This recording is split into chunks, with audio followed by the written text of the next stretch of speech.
E esse assunto vai ter 4 tópicos. Os tópicos são: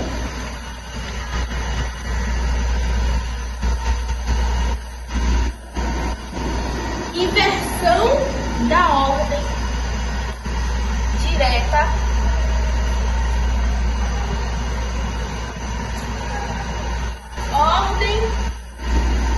anotem,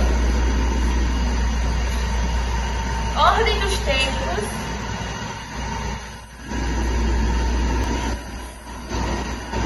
ordem direta,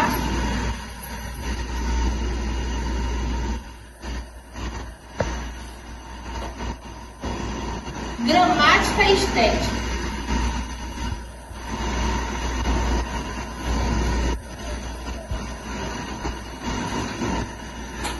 Cada um ficará com um tópico.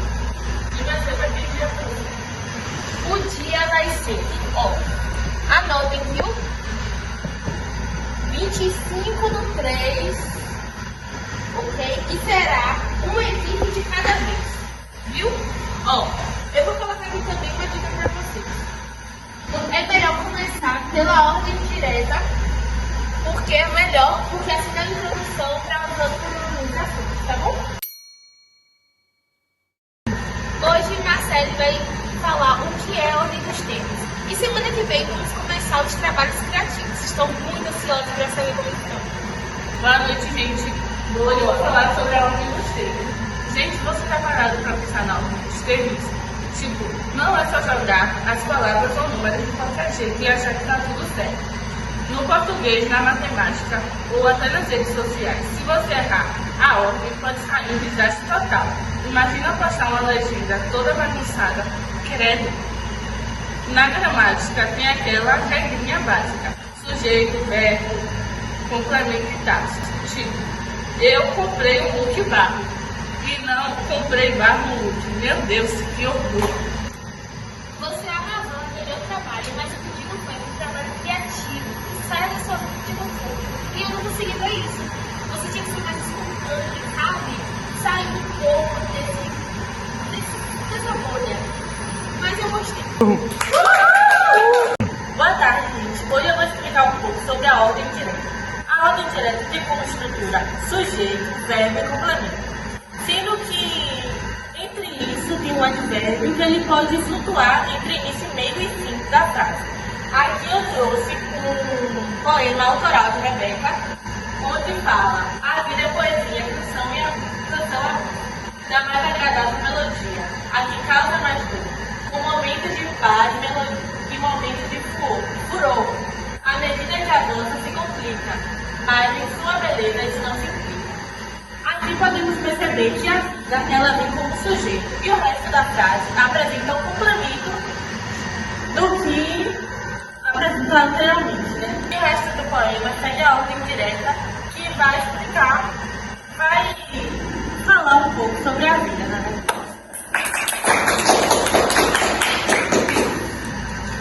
Gostei.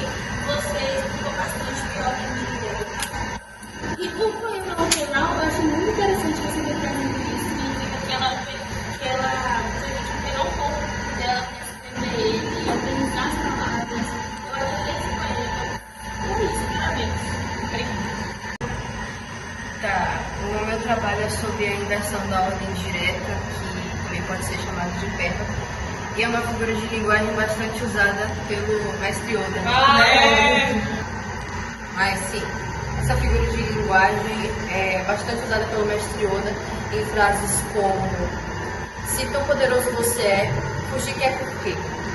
Que é uma figura de linguagem que não tem uma formação fixa, podendo ter partes invertidas, como sujeito, ou até partes do sintagma, que são partículas da frase. Outro exemplo bem conhecido é o hino do Brasil, que na sua primeira frase diz: ouviram de piranga nas margens plácidas, que, seguindo a ordem direta, ficaria: as margens plácidas do Ipiranga ouviram o bravo retumbante de um bombeião.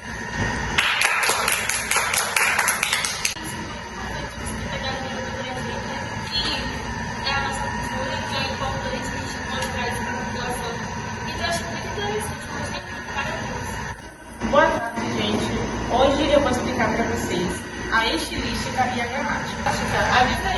a gramática e a estilística é que a estilística ela é uma forma de estudar a intenção e as formas de comunicação daquele discurso.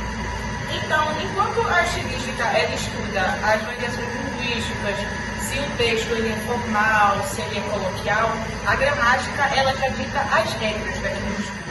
Então, como você deve escrever corretamente, a ordem das frases, como é que fica, tudo bonitinho. Então, essa é a diferença entre a gramática e a estilística. Lembrando que a estilística ela é uma questão à parte à gramática, entendeu? Então, a gramática é uma coisa e a estilística é como se fosse um complemento.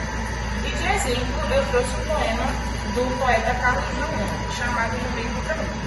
No meio do caminho tinha uma pedra. Tinha uma pedra no meio do caminho. Tinha uma pedra no meio do caminho. Tinha uma pedra. Nunca me esquecerei desse acontecimento. Na vida de minhas retinas estão fadigadas. Nunca me esquecerei desse acontecimento. Esse é um poema que traz uma explicação e um exemplo bem clássico de como a estilística pode ser utilizada em um poema. Então você vê que tem muitas anáforas, né, nesse poema. A anáfora seria a repetição daquela frase, a repetição daquela oração, que nesse caso tinha uma pedra, ele repete várias vezes. Ele mostra como a vida pode ter diversos obstáculos. E é isso, a estilística ela pode transformar um texto simples em um texto profundo e bem reflexivo. Obrigada. Gostei muito do posicionamento, deu para perceber que você estudou o assunto, explicou ele em suas palavras. Adorei que você tenha escolhido esse poema. Se caiu muito bem nesse assunto. Gostei. Obrigada.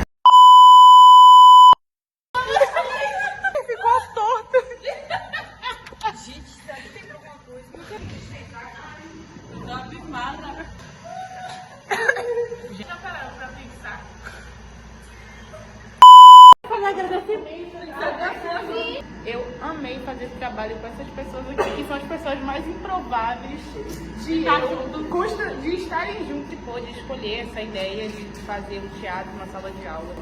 Foi muito. O celular bloqueou. Minha estrutura. Não, errei. Não. A nossa ortografia.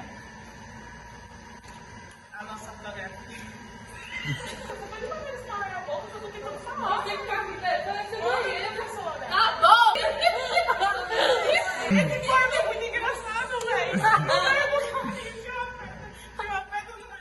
Tinha uma pedra no meio do caminho. A diferença entre